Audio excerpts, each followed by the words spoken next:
welcome to the Cancer Journey podcast. I am Alicia. I'm Sherry Ann. So let's start with Pesh. Do you want to go first this time? So physically, I'm a 4.1, emotionally 4.3, spirit 4.0, and hope is 4.6, and my word is Yeah. Okay, my turn. Physically, I am a 3.8. Emotionally, I'm a 4.25. Spiritually, a 4.1. And hope is a 4.25. And my word is like reconciling. provocative word. I know. It's always hard when you end on a word because it's like you want to talk about it, but we don't because we don't have to. We don't have to We don't explain have to ourselves. explain ourselves. Exactly. So today, episode 70 is the key to your peace and finding and holding your own peace, especially when, life is chaotic, and when life throws things at you that you cannot expect, like a cancer diagnosis. Um, and yeah, how you navigate that in a way that you can then find what's right for you. It's such a big topic, and it's like, where do we start? So, what comes up for me immediately is finding our peace means that we're not giving our power away, meaning that we're here with ourselves and we're not out there. We're Mhm. not trying to people please. We're not trying to um, be accepted by other people, and I'm like, there's so many things, and it's all muddled up in my head right now. But peace is like this, like that. Oh, oh, grounded, centered. Like I've got myself. I'm hugging myself. I'm like, okay, we got you. Let's just be here. And so what comes up for me is taking on other people's stuff. Mhm. And that's what disrupts our peace. It's not being connected to ourselves. It's like, oh, Alicia needs this, or oh my goodness, that person is reacting this way. Maybe I can make them feel better or help them out.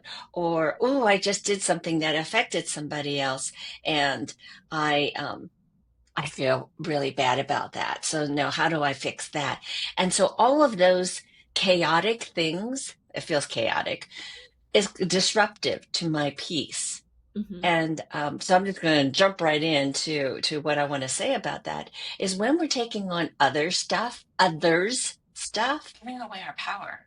And it doesn't belong to us. So there's a technique that I use, and I don't really want to talk about that just yet. I think we'll get to that.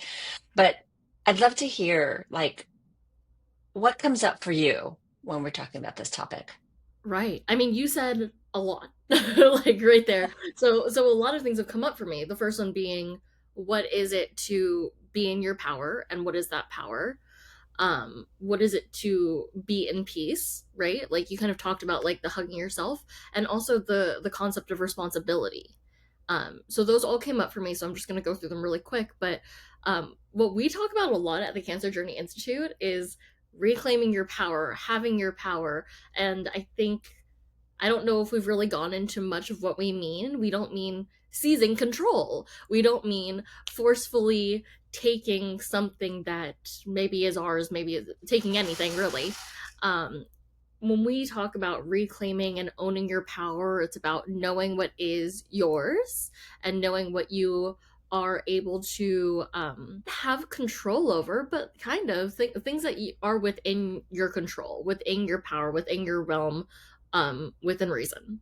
So I think that when we talk about power, it's not about exerting, it's about noticing for ourselves what do we truly have power over, are we able to like sprinkle with our own like magic and put ourselves into it. It's not about this like like usurping of kingdoms kind of thing that can be associated with the word power, right? So when we want people to reclaim it, we want them to stop giving away what they have control over to other people or to other entities, but really know what we're capable of, regardless of how much time we have, especially when we're on our cancer journey, people feel like they need to relinquish their control because cancer forced them to, and that's the only option.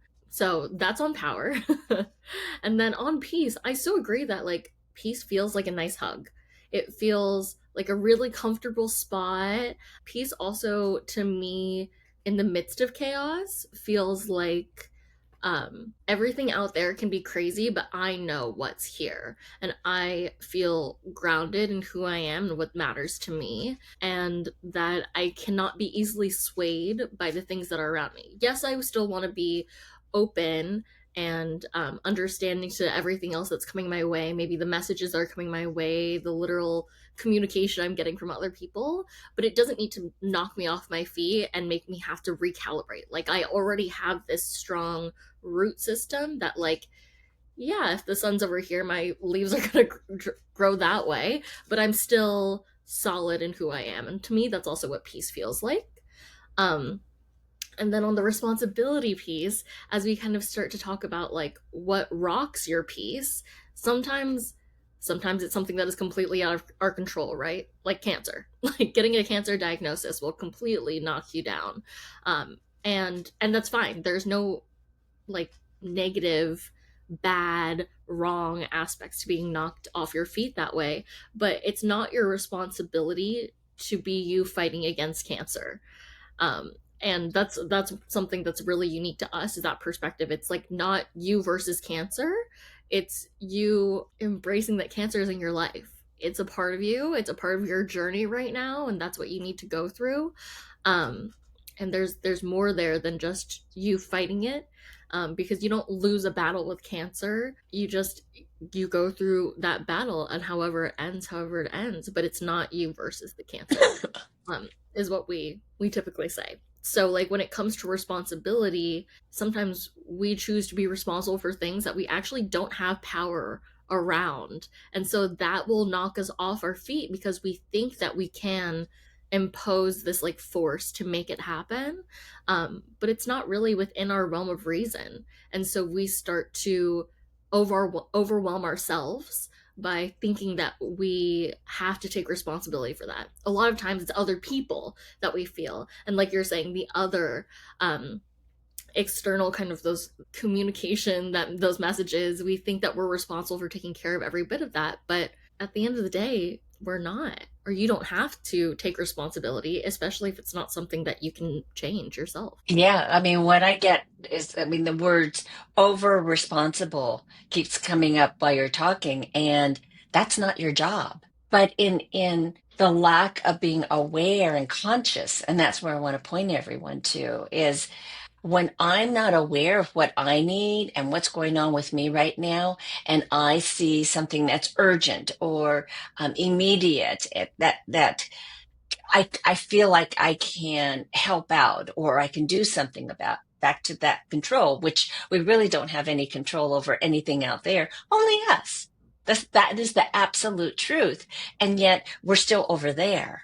So I'm over responsible and I'm over there and then giving my power away to whatever that circumstance is versus being calm, because calm and peace feel like they go hand in hand with, okay, let me come back to me, what's going on here, and be really clear. And that's hard in chaos. It's like, sparkly bits, fireworks, oceans all around, ours, others. I mean, that's the chaos.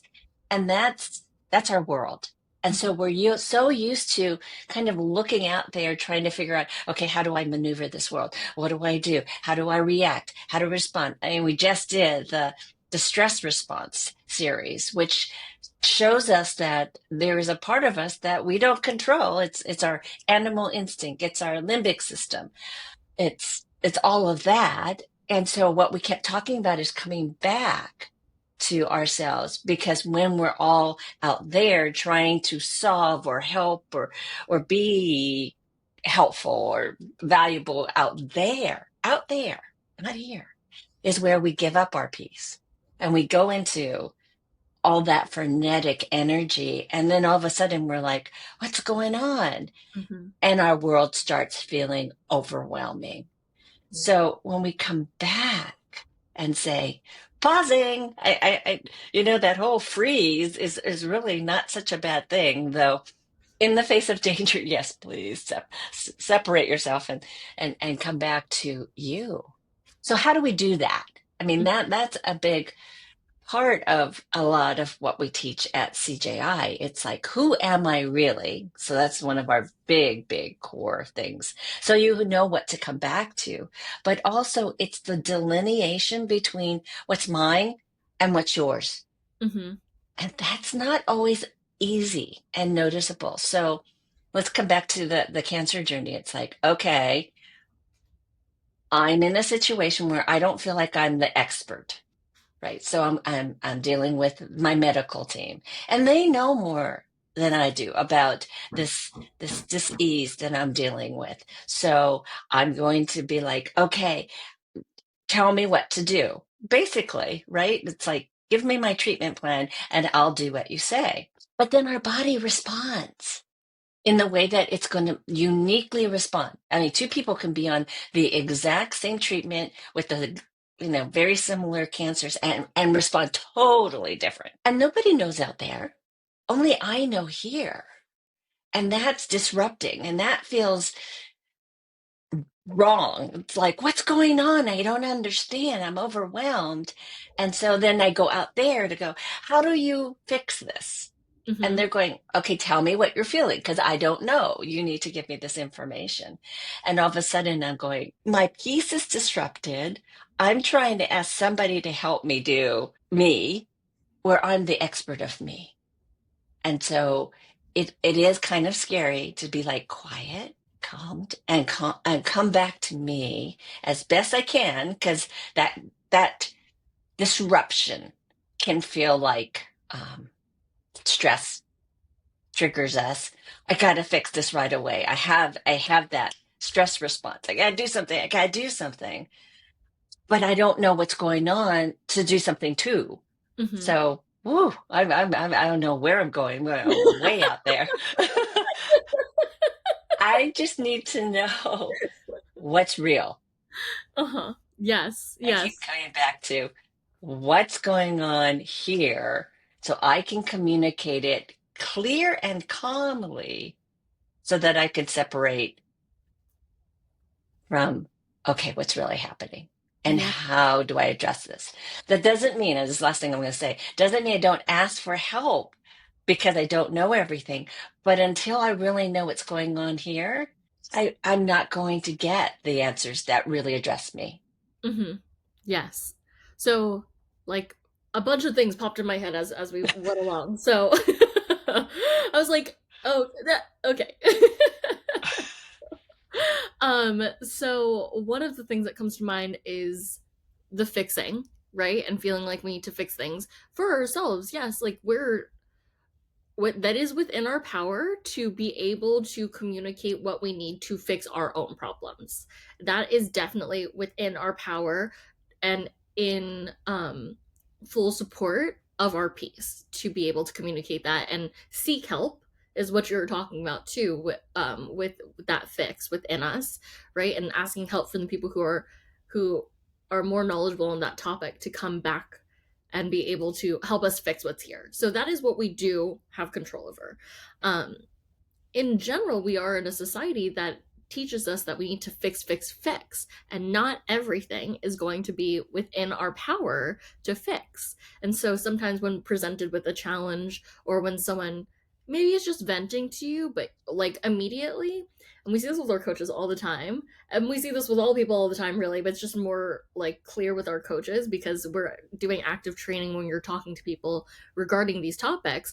But the fixing is so innate, it's so deeply ingrained in like the veins of our humanness to fix things, and it's definitely not a bad thing, and it's a very care caring compassionate thing to want to fix, but to a degree because that fixing can also become something that someone leans on as their like personality, and then they start to take that on, and it is external validation that is not consistent, and also it kind of redirects from what you really need, right? It gives you an opportunity to be like, opportunity may not be the best word, but to be like, oh, I can fix that over there. Don't look at me. I don't matter. This is like, I like, don't look at me. But look, I can fix this thing over there. Like, I can help. I can help. I can help. And there's this like, even with that, what I'm going to honestly call a little bit of like desperation to have power there. It's like maybe it's because we don't actually have power in that moment. Maybe it's like we want to offer help and we want to help fix, but unless that person opens the door there, then you cannot walk through. And it is unfair for someone to define themselves based on their ability to help someone else who won't open the door for them. So that fixing can disrupt your peace. That can be the over responsibility that comes with being human. And it's so so fair to come into this place where you're, some people may have never felt peace, truly. Like some people have no idea what it feels like to not feel like weighed down on constantly. And it becomes very validating, as I said, because it's like all of this external words, people telling you you're so good at this, you fix everything, blah blah blah. Maybe it's your job, and so you really have a deep connection to validation and compensation with that. um but who you are in your core doesn't necessarily, like, no one's just a fixer at their core. No one's just that. Your ability to help people is possibly one of your strengths. It can be like a developer, or empathy. And that's also something that came to mind as you were talking about this, because it's so viscerally felt along with other people when it's not yours. And that can be a sign, possibly, that someone has empathy as one of their top strengths. And people with empathy, and we see this time and time again in our training, um, it can be hard to separate what emotions and feelings are yours or the person that you're talking to or around, because you feel with them. You feel everything that they're feeling viscerally. And so that practice of separating yourself has to be a conscious one, because you so unconsciously start to absorb the energy that you're around. So, when there are people with empathy, whether it is an actually in their top strengths or just a place that they lean into, if you don't know that you're absorbing everyone else's stuff, you're not taking care of yourself. Um, so that was the second piece that came to mind too. And then the other one was, we have this exercise that we often do in our Panic to Powerful workshops, but all of our coaches are trained on it. And it is the can and cannot control exercise. Mm. It's always so like liberating to do. And it very much feeds into what's here, because it helps you take just a moment to think about what you do have control of and what you don't, and explore what it feels like to release what you cannot control. No, I love it. Just that, okay, we talk and then it's like, pew, pew, pew. I want to talk about vacation. I want to talk about, and then the can and cannot control. Let's just go with those two. First off, I know that peace is oftentimes, well, okay, let me come back. Let's do can and cannot control because you already started that string. What's important around the can and cannot control is really understanding, can you control whatever you're thinking about or worried about, perseverating about? Is it like, is this within your control to alter, to change? And if it is, then go ahead. But there's so many things. For instance, this is a popular one, the weather. We cannot control the weather. We could try a rain dance, a variety of things, and hope that what we're doing is impacting it. But truly, it's not like cause and effect. It's not like you can push a button or raise your hand and go, stop raining. It's just the awareness of that. And when we're really aware, and I'm going to use that word a lot, is aware of what's going on and how you play into that can release that responsibility, and you can come back to peace. Now, let me come back to peace. So, vacation. We often go, oh, I need a vacation. And part of it is that release of the over responsibility. It's like, okay, vacation. I imagine myself on a beach, just laying there, enjoying the feel of the sun and the sound of the waves. And there's no absolute responsibility there. Okay. Or I'm on a mountain and I'm surrounded by breezes and the air, and I can lay back and just stare at the clouds. It's no responsibility. And it doesn't have to be that way only on vacation. With the pause that we're talking about, the delineation between what you can control and what you can't control can provide that sense of peace. It's like, oh, I can't control the weather, so I can just let it be. I can appreciate it, or I can go dance with it, or something else rather than, "Arr, I don't like it. It's causing me." Oh, look, feel that angst? It's like it's just automatically building because I'm letting it impact me that way. Like I'm responsible for that. Where if it's like, well, it's feeding the foliage, which is going to eventually give me the oxygen that I need. I'm very grateful for that. Okay, bring on the rain because I want to be able to breathe. So it's understanding that we can have peace at any moment, and the can and cannot is such a great exercise of being really aware. I have no direct impact. So let me just change my lens, change my perspective of how I'm looking at that. Mm-hmm. Yeah, and it's a practice, right? Because we, again, are very much taught that we should help, we should fix, shoulds, all those shoulds, and it starts to really hit your negative ego, who will tell those things to you. And so it's a practice and remembering or realizing what you do or don't have control over, because there are many, many things that we don't have control over. And sometimes we don't even take the moment when we're, like you said, angst. Like I felt that when you said angst. I was like, oh yeah, like that tension just like seized right up.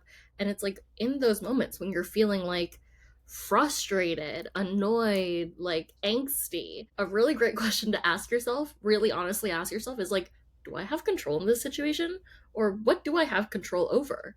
We've definitely talked about perspective here and there before, and I know I've talked about like Kiki Palmer calling herself the queen of the reframe, but like that's a choice that you can make when you're in this frustrated place. Like you can choose, not like it's gonna bling happen right away, but you can make the choice to start to see in a different perspective that allows you to take that weight off your shoulders of the things that you cannot control, because it's so easy for us to pile on the things that we think should be in our control but really aren't. Like literally anything that has to do with anyone else, sure, you have control over communication, but at the end of the day, you only really have control over what you do and who you are and how you represent yourself. You don't have control over how other people react, what they're going to do, how they see you, how they see whatever you've done or not done. Like, you don't really have control over those things at the end of the day. So, you can only do so much. And so, when someone has a perspective that's not aligned with yours, you don't have to get wrapped up in like, wait, you don't get me, you don't understand, you didn't, like, you're understanding me wrong. It's like, okay, I am only responsible for what I know and what I understand right now. We can continue to communicate to figure that out, but at the end of the day, I only have control of what's here. And I also have the responsibility of protecting my peace. Right. And our peace is right here. It's not on vacation or somewhere else. It's right here in my hand. I can access it. There is one other area that I want to bring up, and that is when we take on somebody else's emotional issues or their blame. Oh, we are such a blame society, and people can say things, and all of a sudden we have blame and then shame. And those aren't ours. It's somebody giving this to you, and it happens all the time. And we do take it on because we are at the core of us a loving, caring, wanting to help person. So if someone says, well, if you were really on your game, you would have done this. And it's like, did I mess it up? Did I do that? And then we go on and carry this with us. We'll think it over. It impacts our day. It starts controlling how we show up in the world. Peace is gone Mm-hmm. because we're worried about now. How am I showing up? What am I doing? That doesn't serve anybody. Mhm. And so one of the things we asked you to do is to notice that this isn't yours. Back to what can I control? What can I control? Is this mine or is it over there? Mhm. And if I can realize that it's not mine, if it's yours, fix it because it's within your control, as you said. If it's not, take that and return it to that person who threw the shame or the blame on you and said, you know what? I don't think this is mine. You don't say it out loud. You can say this even spiritually or virtually, and imagine yourself kind of like handing it over to the other person, back into their hands, going, "Sorry, not Yeah. mine." So a very common term for that now is projecting. So if Mm, anyone's familiar with that term as well, like other people projecting their expectations, their desires, whatever on you, that's for them. That's not for you. You don't have to take it on. I mean, you can if you want to, but it's also the recognition that that is them projecting, literally putting an image on you of their own expectation that is not you. Yeah. yeah. So, what's your takeaway?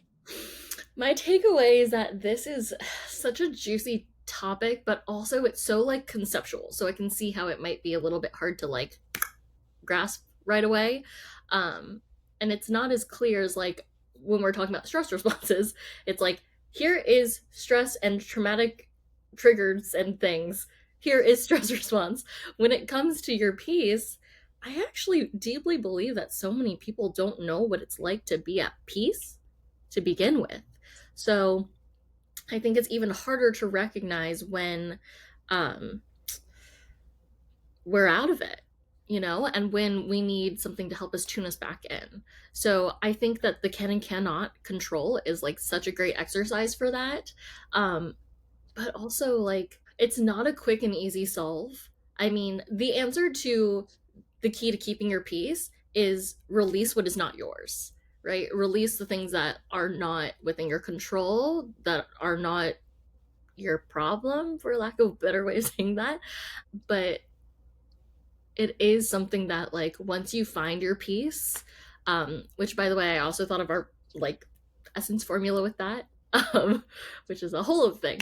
But once you know what that is and you feel solid, it gets harder to rock you and you can have something to return to. So for me, it's like the visual of the tree is really strong here.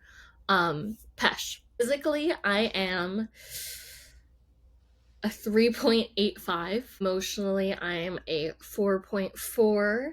Spiritually, a 4.3. Hope is a 4.25. And my word is rooted. All right, Tree. My takeaway is that we don't always know what peace feels like.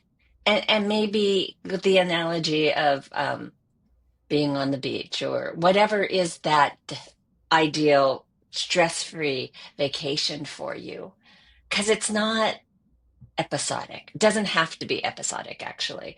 So my challenge is to have everybody just like, let's pause. Let's take a moment, stare out the window, and just think about what's peace for me. Maybe that's it, staring at the window, but just knowing for yourself, what does that feel like? And then you might start with your heart, hand over your heart, and it'll rise to your head to make, logical sense of a feeling. And that's a great place to start. And also, if you want to go through our can and cannot exercise. We do it in our Panic to Powerful free workshop that we do periodically throughout the year. So keep a look at our website to see when the next one is coming. Sign up, join us, experience can and cannot, and have that help you find your peace. My Pesh, physically 4 to 5, emotionally 4.4, spirit 4.5, hope 4.6. And my word is the word yummy just came up. So I'm going to go with yummy. All right. Well, thank you for tuning in with us today, and we'll be back next week with another episode. Have a lovely rest of your day. And remember, you're more powerful than you realize.